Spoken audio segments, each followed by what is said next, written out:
अरे बेटा जी इम्तिहान नू कैसे आ रहा है जी यार जी देखो।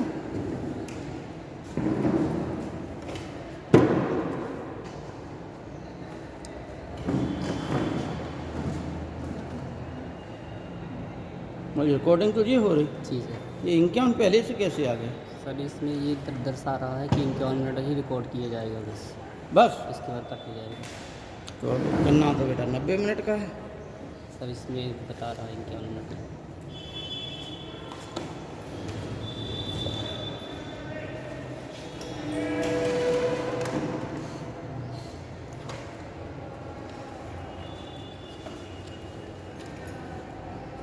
लाइट नहीं आ रही क्या? बटन चिपका के देखो।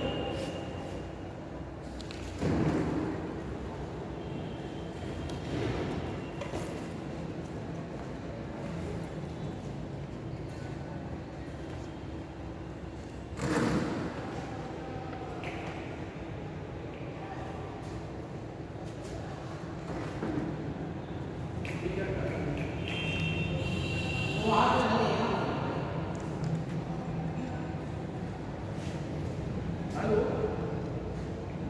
अरे नमस्कार राहुल जी, हम ये कह रहे हैं कि यहाँ ये मतलब कैमरा से मतलब रिकॉर्डिंग करते हैं तो इसमें जो है कि 2 दिन से तो आधा आधा घंटे के बाद हैंग कर जाता है, वो अपने आप बंद हो जाता है। अब जो है 51 मिनट का दिखा रहा है, इसमें पहले ही से सेट कर दिया क्या 51 मिनट का?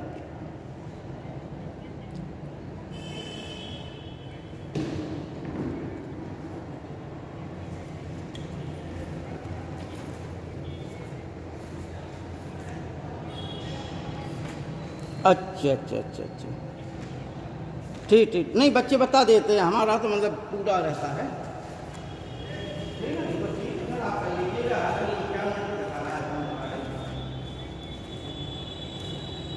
हाँ 2 पार्ट में हो जाएगा।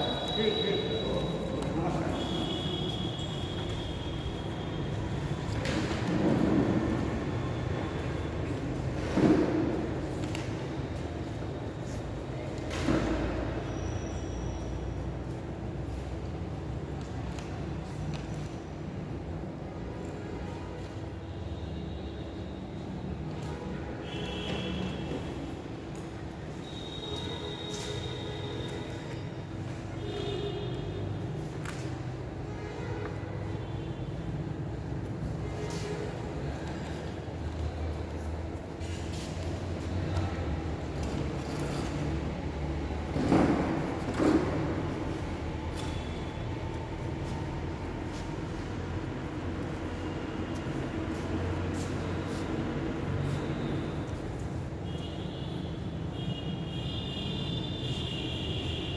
बादामी की गुफाएं किस धर्म से संबंधित हैं?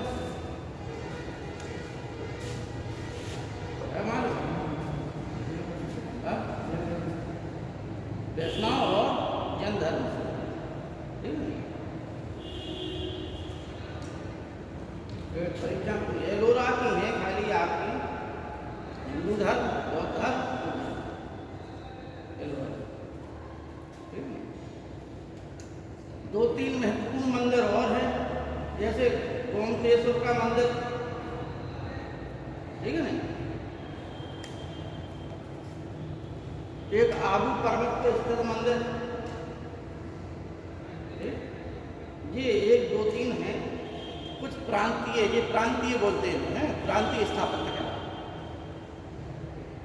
एक गोमतेश्वर का हो गया, एक आबू पर्वत का मंदिर हो गया।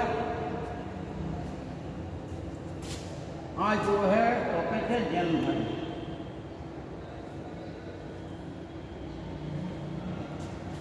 हैदराबाद की 4 मीनार हो गई, ठीक। जौनपुर शहर का, जौनपुर नगर की स्थापना किसने की? परीक्षा में बहुत आता है, सामान्य प्रश्न है।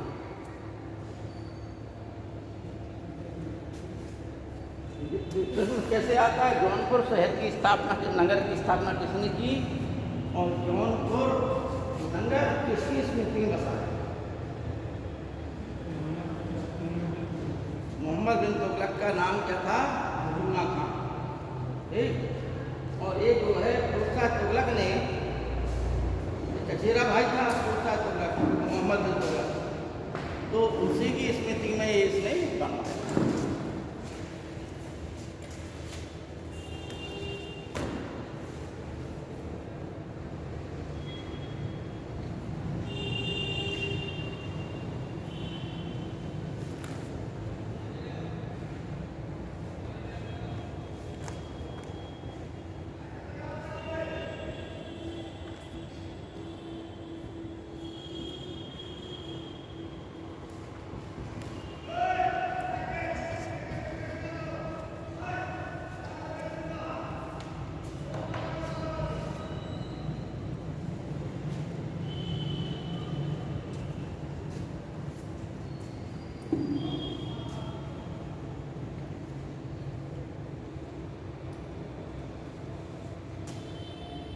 देखिए आज का टॉपिक है जैन धर्म, ठीक है ना।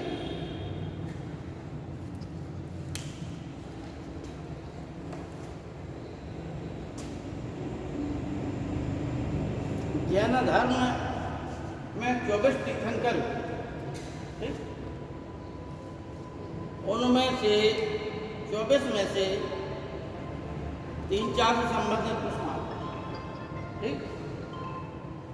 ऐतिहासिक दृष्टि से, बेटा साइलेंट कर दो मोबाइल, ठीक है। ऐतिहासिक दृष्टि से मतलब ऐतिहासिकता जिनकी प्रमाणित होती है वो जो 2 तीर्थंकर हैं, पार्श्वनाथ 23वें तीर्थंकर और महावीर स्वामी 24वें तीर्थंकर, 24 तीर्थंकर हैं। जैन धर्म ईश्वर पर विश्वास नहीं करता। जैन धर्म अपनी प्राचीनता ऋग्वेद काल से मानता है। ऋग्वेद काल में ऋषभदेव थे, एक ऋषि, जैन धर्म उनको अपना आदि प्रवर्तक मानता है, ठीक। एक राजा थे ऋषभदेव, ठीक। इनके पुत्र जो है थे भरत, और इनकी पुत्री का नाम था ब्राह्मी, ठीक है। भरत के नाम का इस देश का नाम भारत था, जैनियों का, ठीक है ना। इसका कहना है जैनियों का। लेकिन हम लोग ये जानते हैं भारत जो है एक के आधार पर नाम नहीं पड़ा। भारत नाम बहुत प्राचीन है।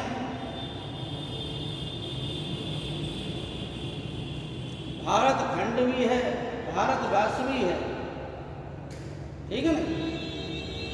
अतः इसकी बड़ी जो है अनेकों कहानियां हैं भारत देश की। भारत नाम पढ़ने के पीछे की अनेकों कहानियां हैं। लेकिन हम क्योंकि आज जैन धर्म पढ़ा रहे हैं तो जैन धर्म के आदि प्रवर्तक आदिनाथ या ऋषभदेव, जिन्हें आदिनाथ भी कहते हैं और ऋषभदेव भी कहते हैं। जैन धर्म के दूसरे जो तीर्थंकर हुए उनका नाम था अरिष्टनेमि। क्या नाम था? अरिष्टनेमि। अरिष्टनेमि भगवान कृष्ण के समकालीन थे। ये भी प्रश्न आता है परीक्षा, ठीक है ना।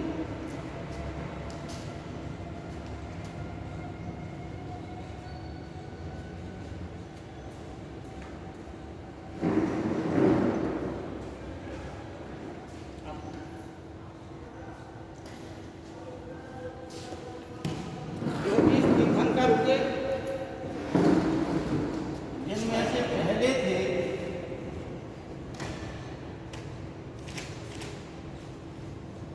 ऋषभदेव, दूसरे जो है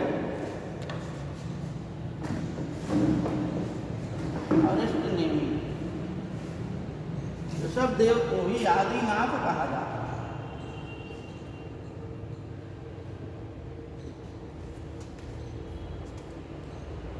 उन्नीसवें तीर्थंकर थे मल्लीनाथ।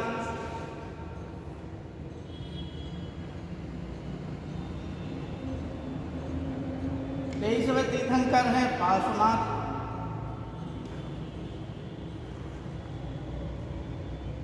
और 24वें तीर्थंकर हैं वर्धमान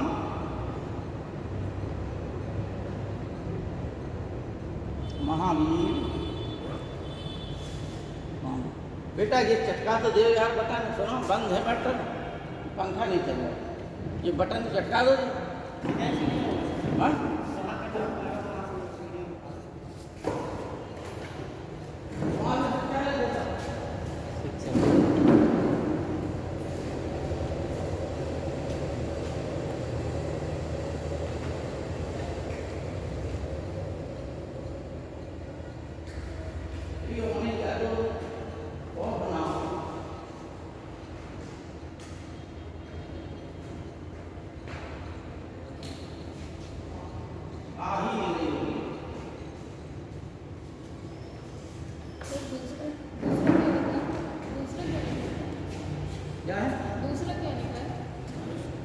अरिष्ट नेमी, ये जो है कृष्ण के समकालीन थे।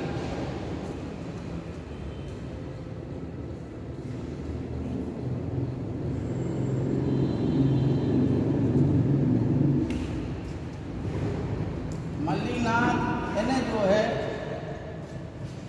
श्वेतांबर संप्रदाय के लोग इनको स्त्री मानते हैं, ठीक है ना। पार्श्वनाथ यहाँ से जो है इतिहास है, इनकी 23 में 24 में तीर्थंकर की ऐतिहासिकता प्रमाणित होती है। यह जो है काशी के राजा थे।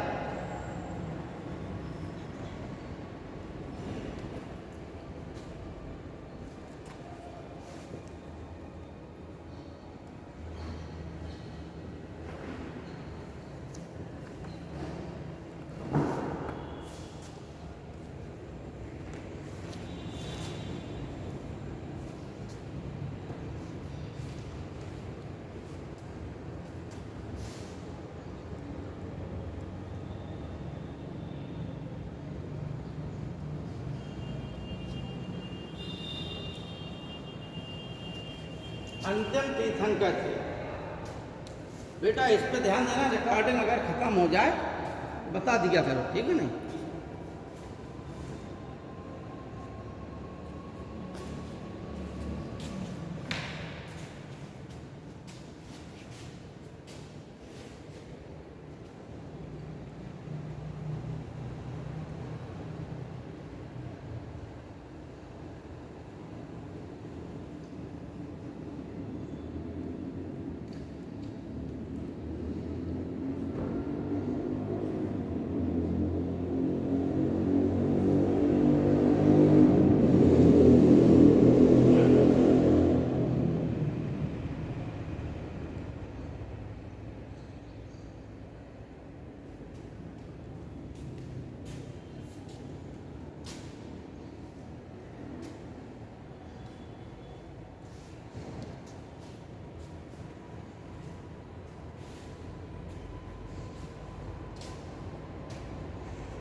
अब हमें अध्ययन करना है 24वें तीर्थंकर, ठीक है ना।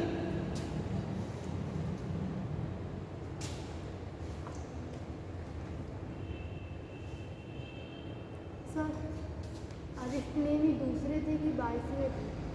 तीर्थंकर जो अरिष्ट नेमी थे, हाँ, तो वो दूसरे थे या 22वें थे? अरिष्ट नेमी दूसरे नंबर के थे। तो फिर सर अजीत नाथ जो थे? हाँ सही कह रही है, हो सकता है। सर पहले भी पढ़ाया गया था तो उसमें नहीं, सही बात। कहा गया। हाँ अजितनाथ थे, ठीक है। नहीं बिल्कुल सही बात है। 22 में कर लो बेटा है ना, ठीक है।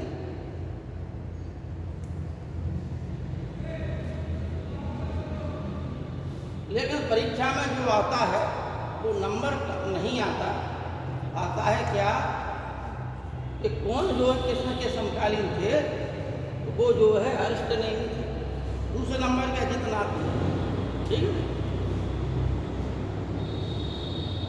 अब जैन धर्म को एक संस्था के रूप में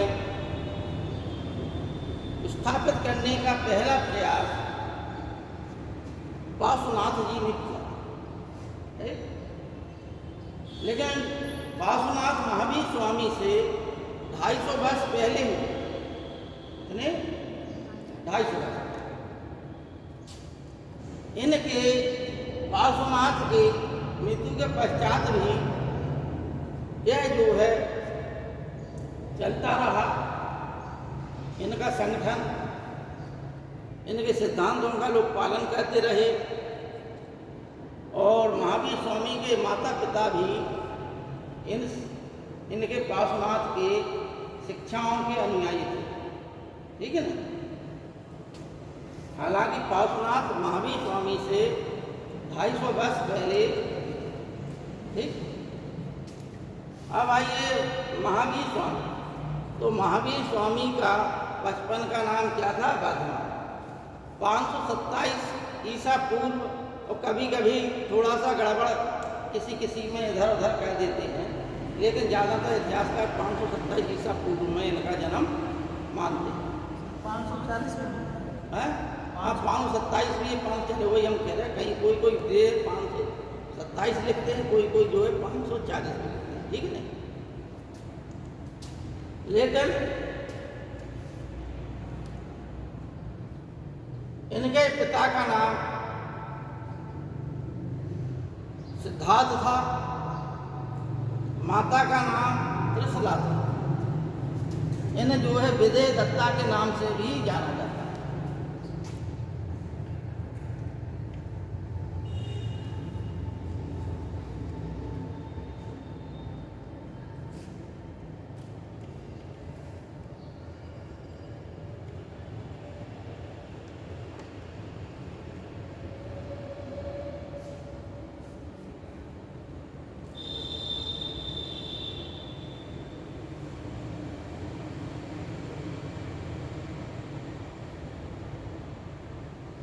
इनके एक बड़े भाई थे जिनका नाम था नंदीवर्धन।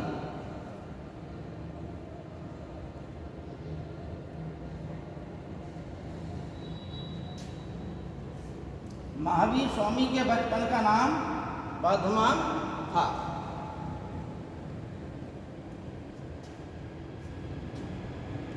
इनकी पत्नी का नाम यशोदा मिलता है, ठीक है ना। क्या मिलता है? यशोदा।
तो देखो, पिता जो है सिद्धार्थ, माता त्रिशला।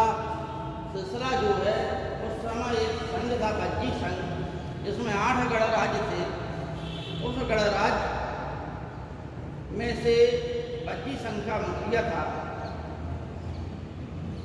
क्या नाम उसका? चेटक, ठीक है ना। चेटक की एक बहन थी।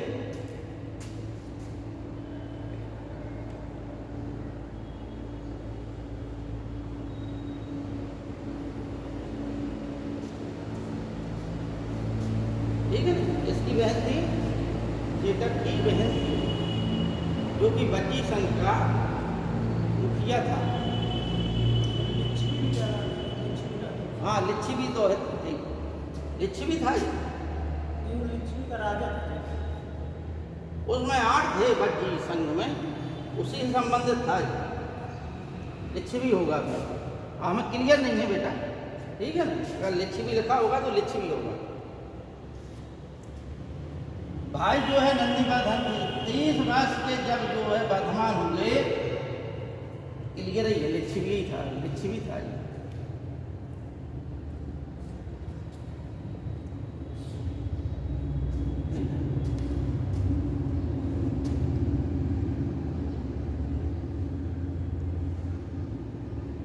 जब 30 वर्ष के बधमान हुए तो इन्होंने गृह देह त्याग कर 30 वर्ष की।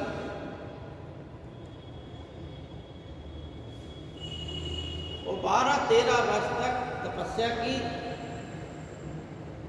13वें वर्ष ऋजुपालका नदी के तट पर ठीक है ना, साल वृक्ष के नीचे इनको ज्ञान की प्राप्ति हुई, जिसे कहते हैं केवल प्राप्त। ठीक,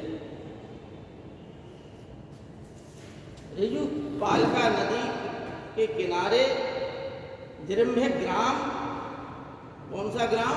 जिरम्भिक ग्राम। ऋजुपालका नदी के तट पर साल वृक्ष के नीचे इन्हें केवल ज्ञान की प्राप्ति हुई। इन्होंने इतनी कठोर तपस्या की कि इनके शरीर पर जो वस्त्र थे वो वस्त्र भी इनके शरीर से नष्ट हो गए। एक वर्ष पश्चात यह जो है निर्वस्त्र होकर तपस्या करते हैं। इस प्रकार से इन्हें जो है जब केवल की प्राप्ति हो गई तो इनको अरहत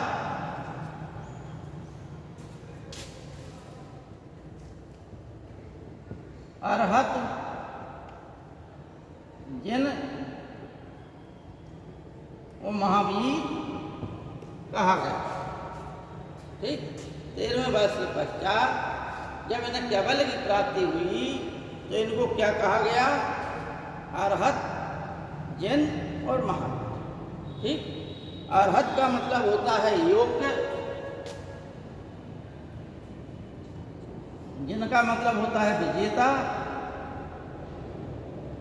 और महावीर का मतलब होता है पराक्रमी।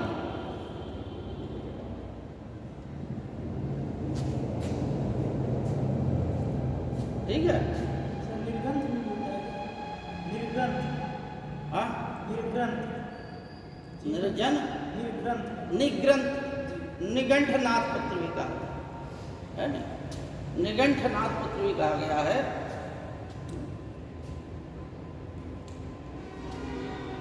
निग्रंथ का मतलब होता है जिनकी सभी प्रकार की ग्रंथियां छूट जाएं, बिना ग्रंथियों के, बिना बाधाओं के, बिना मोह माया के, वो उसे निग्रंथ कहा गया।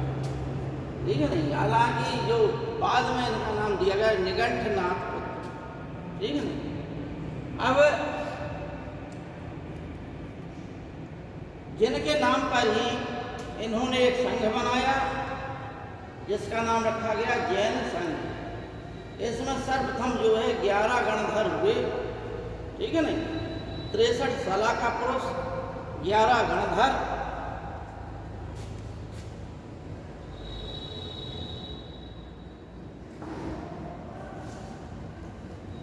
सलाखा पुरुष,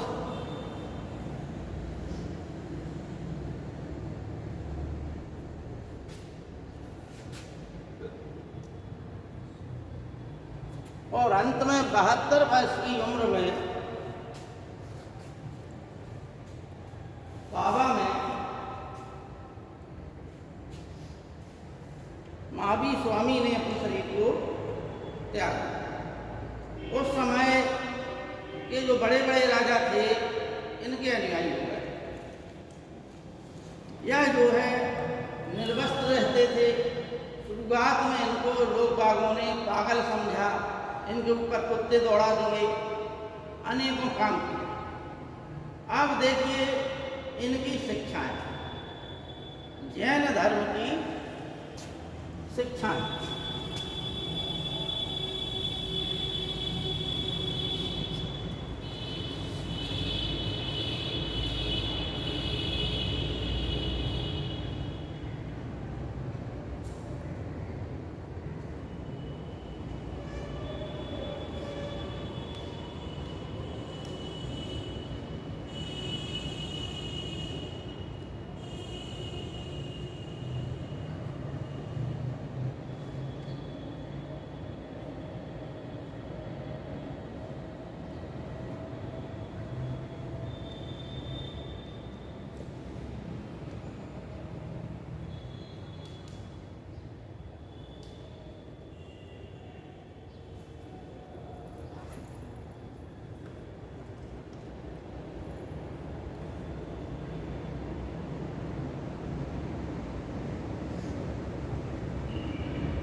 वो महत्वपूर्ण है।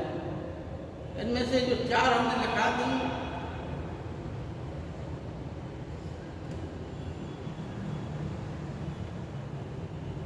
पंच महाव्रत भी कहते हैं, अणुव्रत या पंच महाव्रत।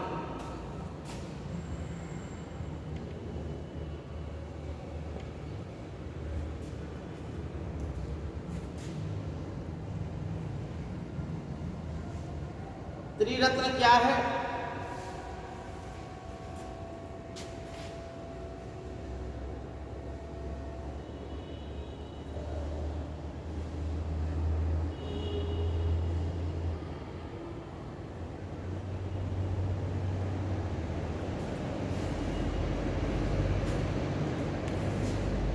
सम्यक दर्शन, सम्यक ज्ञान, सम्यक चैत्र, ये क्या है? 3 रत्न। इसके संबंध में कहा गया है कि सम्यक ज्ञान चैत्राणी, सम्यक दर्शन ज्ञान चैत्राणी मोक्ष मार्गा।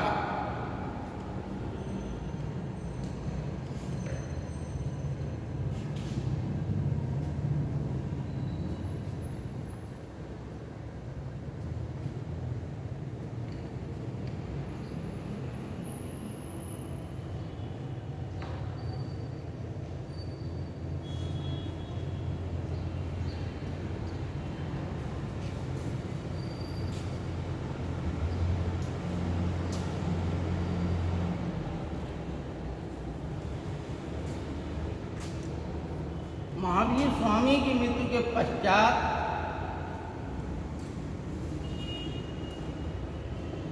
सुधर्मन जैन संघ का अध्यक्ष बना। यानी जो 11 गणधर थे उनमें से 10 की मृत्यु महावीर स्वामी के समय ही हो गई थी। उसमें से एक बचा था जिसका नाम था सुधर्मन। जब महावीर स्वामी की मृत्यु हुई तो इसके पश्चात सुधर्मन ही जैन संघ का अध्यक्ष बन गया था। ठीक है ना? 63 सलाह का पुरुष यानी सिद्ध पुरुष हैं ये, इनकी भी अवधारणा जैन संघ में स्थापित की गई। जैन संघ में पहला जो है विभाजन, इनके ही जमाता जो इनके शिष्य हो गए थे जमाली, उन्होंने किया। दूसरा विभाजन तीसगुप्त ने किया। इस प्रकार से जैन संघ में 2 विभाजन हो गए थे। और एक विभाजन जो है मखली पुत्र गोसाल ने किया था। ठीक है ना? एक विभाजन किसने किया था? मखली पुत्र गोसाल।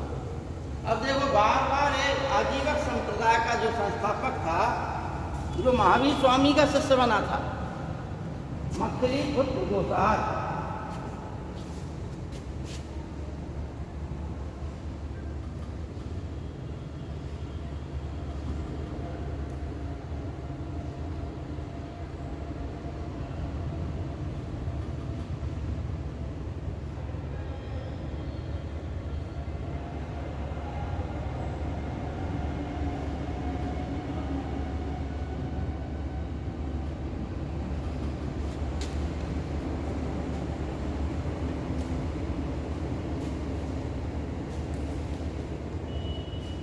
इनका नाम आता है बार बार।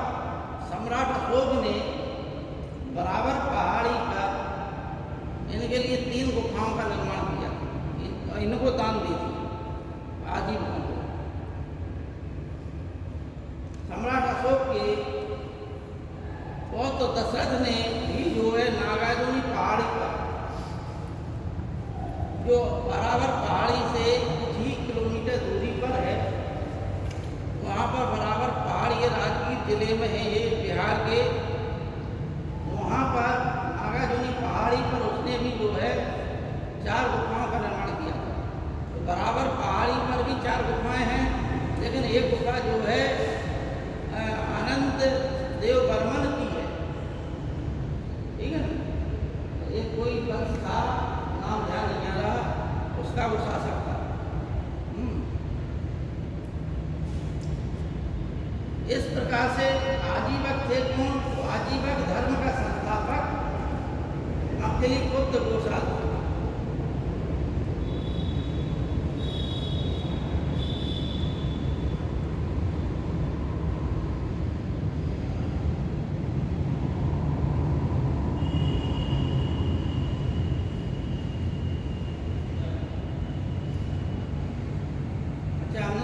जगह पढ़ाया है, यही बात होता है।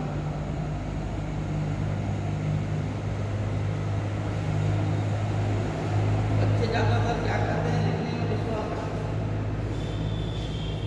लेकिन सुनने में कम विश्वास रखते हैं।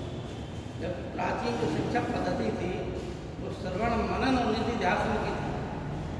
यह जो है बौद्ध धर्म, जैन धर्म तुम कम से कम 8-10 बार पढ़ चुके हो, सुन चुके हो। अब बार बार उसी चीज़ को लिखना क्या आप मतलब इसमें बुद्धिमत्ता है?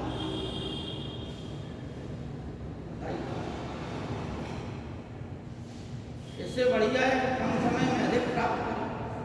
बोर्ड पे हम लिख देंगे, 1.5 घंटा आराम से पास हो जाएगा, आपका भी पास हो जाएगा, समझ में कुछ नहीं आएगा। रजिस्टर में लिखा रहेगा तो 2 रुपये किलो रद्दी वो रजिस्टर लग जाएगा बाद में, है ना? वो भी किताब ले लो, उसमें भी लिखा है।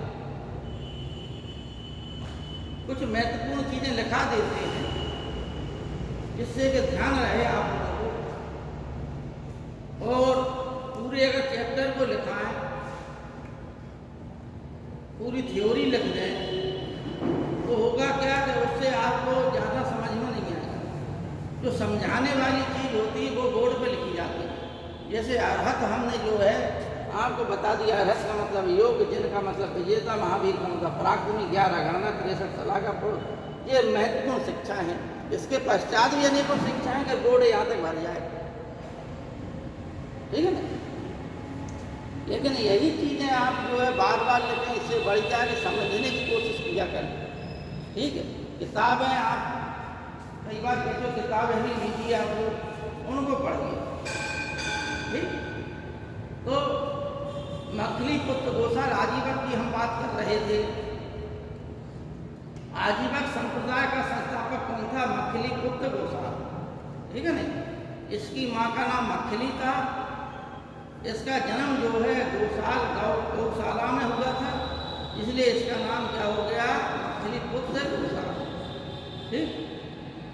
इसका जो दर्शन है उसे बताने से पहले हम आप लोगों को एक चीज बताते हैं कि यह जो है जब महावीर स्वामी यानी सिद्धार्थ से जब महावीर स्वामी हो गए तो यह जो है उनके संपर्क में आया मछली पुत्र गोसाल, महावीर स्वामी का जो है शिष्य बना।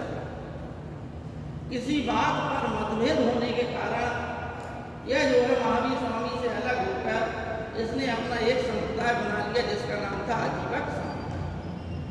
जीविका के लिए जो साधु का भेद धरे वह आजीवक, ठीक है ना?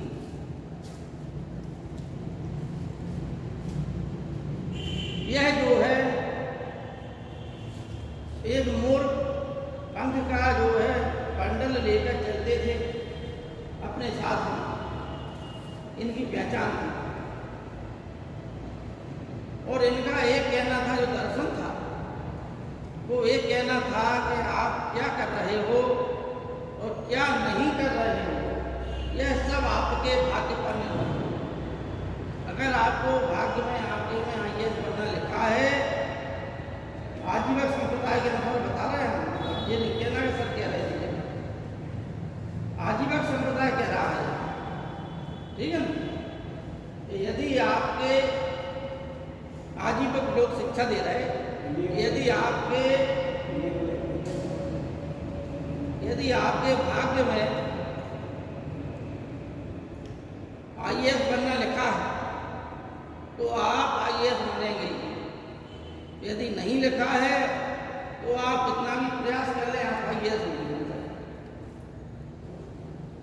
व्यक्ति के जीवन काल में जो कुछ हो रहा और जो कुछ होगा वह सब भाग्य के द्वारा प्रेरित है। और भाग्य जो है पहले से ही निर्धारित हो गया है व्यक्ति का, इसलिए व्यक्ति के हाथ में कुछ नहीं है। जो कुछ है तो भाग्य के हाथ में है। अतः आजीवक संप्रदाय का जो सिद्धांत था वो पूर्णतः क्या था? भाग्यवान, ठीक है ना? अतः यह जो है व्यक्ति को क्रियाशील होने की शिक्षा देता है। आप जो है क्रियाशील होने क्योंकि आपके भाग्य में जो लिखा है आप वही होकर रहेंगे। आप कर्म करें या ना करें, वो सब आपके भाग्य में है। और अंत में यदि आप मान लो बोले सुख है दुख है, ये भी जो है भाग्य के अधीन है। आप गरीब घर में पैदा होंगे, ये आपका भाग्य था। आप अमीर घर में पैदा होंगे, ये आपका भाग्य था। आप जीवन में कितना सुख भोगेंगे, ये आपका भाग्य निर्धारित करेगा। अतः पूरा दर्शन इनका किस पर निर्भर था? भाग्य। ठीक है ना? जहां पर कर्म का कोई स्थान नहीं है, यह जो है व्यक्ति को निष्क्रिय बनाने की शिक्षा देता है। देता है कि नहीं देता? भाई आप यदि ये ठान लें कि हमें जब IAS बनना है तो हम कोचिंग क्यों जाए, किताब क्यों पढ़ें? अगर किस्मत में भाग्य में लिखा होगा तो हम IAS अपने यहाँ बन जाएंगे। तो कभी ऐसा होता है, एक भी उदाहरण संसार में नहीं मिलेगा तो नहीं पढ़े जो IAS बन गया। कठोर जिसने मेहनत की है वही IAS बन गया। तो आजीवन संप्रदाय जो है बहुत समय तक चला जाए, ठीक है ना? लेकिन इसके पश्चात यह जो है धीमे धीमे करके समाप्त। आप लोगों को बताया कि उस समय 6ठी शताब्दी ईसा पूर्व का वह समय था जब सारे संसार में एक बौद्धिक क्रांति उत्पन्न हुई। हमारे देश में ही नहीं, संसार भर में उस समय खून खराबा मार काट की स्थिति बिल्कुल नहीं थी संसार में। 6ठी शताब्दी सब मनुष्य जो है पूर्ण रूप से संपन्न हो गया था। सामाजिक संरचना उसकी जटिल हो गई थी संसार के सभी कोनों में।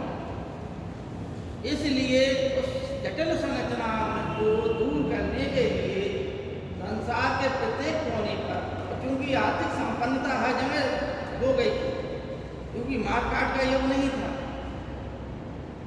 ठीक है ना? अतः ऐसी स्थिति में यूनान में पाइथागोरस का जन्म हुआ।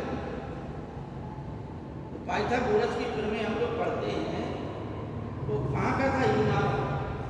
उस समय 6ठी शताब्दी ईसा पूर्व में उसका जन्म हुआ, ठीक है ना?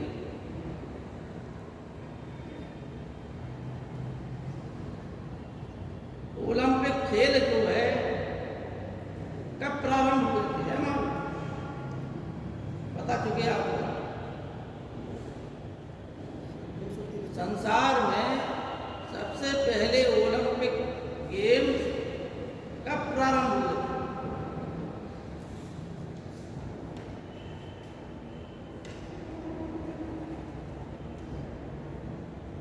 आप लोग ये ना समझें कि हम ही जो है, हाँ ये युग जो है ज़्यादा उन्नतिशील है, ज़्यादा प्रतिस्पर्धी है। यहाँ पर इस युग में हम जो है आलू की सब्जी का भी आनंद ले रहे हैं, काजू का भी आनंद ले रहे हैं, जो कि कभी भी देश की फसल नहीं रही। हमारे पुरखों ने कभी आलू नहीं खाया, आज हम जो है आलू की सब्जी खा रहे हैं, क्योंकि आलू जो है हमारे देश में कभी उत्पन्न ही नहीं हुआ। यह दक्षिण अमेरिका की सब्जी थी, जो वहाँ से पुर्तगीज लोग ले आए आलू टमाटर को। अब बिना टमाटर की कोई सब्जी नहीं बनती, लेकिन हमारे पुरखों ने टमाटर का ऐसा स्वादन नहीं लिया। तो यह युग जो है ठीक तो है, लेकिन आज भी इस युग की अनेक समस्याएं हैं। क्या संयुक्त राष्ट्र संघ जो है अपनी भूमिका का सही रूप से निर्माण कर रहा? क्या संसार में आज भी न्याय का राज्य स्थापित है?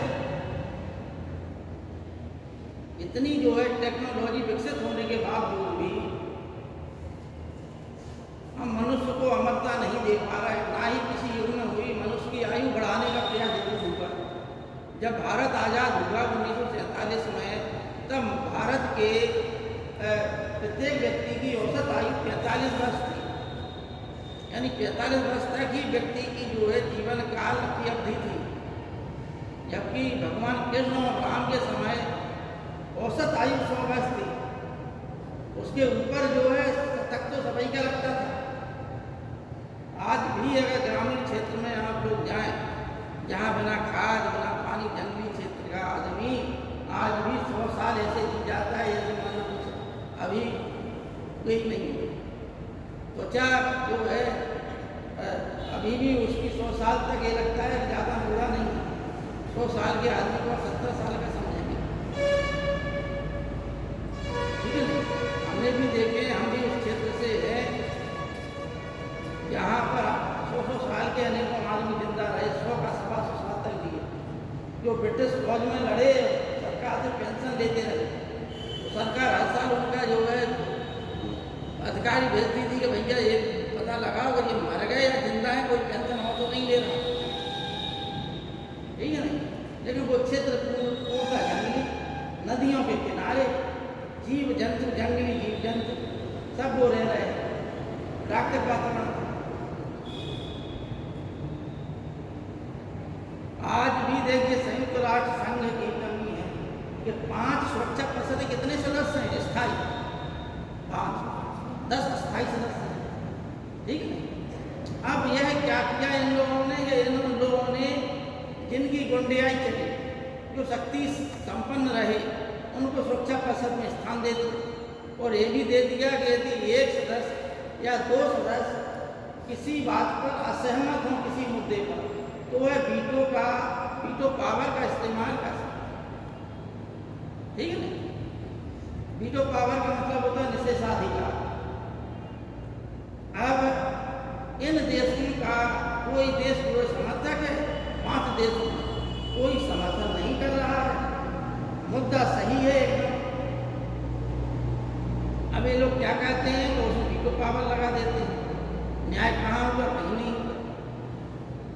एक कमी तो ये। दूसरी बात, आज जो है, कल आप शक्ति संपन्न थे, लेकिन आज आपके समतुल्य में और भी राष्ट्र खड़े हुए। आप कितनी बड़ी जनसंख्या का प्रतिनिधित्व कर रहे हैं, आप कितनी बड़ी आर्थिक शक्ति हैं, इस बात पर सुरक्षा परिषद का विस्तार होना चाहिए। लेकिन आज भी अन्याय मचा है। जिस देश में शक्ति संपन्न देश चाहते हैं, वहाँ पर जो है बमबारी कर देते हैं, अन्य देशों की सीमाओं का अतिक्रमण करते हैं, मानवता का नरसंहार होता है। अफगानिस्तान उसका जीता जागता उदाहरण है कि नहीं। इराक उसका जीता जागता उदाहरण है। शासन प्रशासन अच्छे से चल रहा था।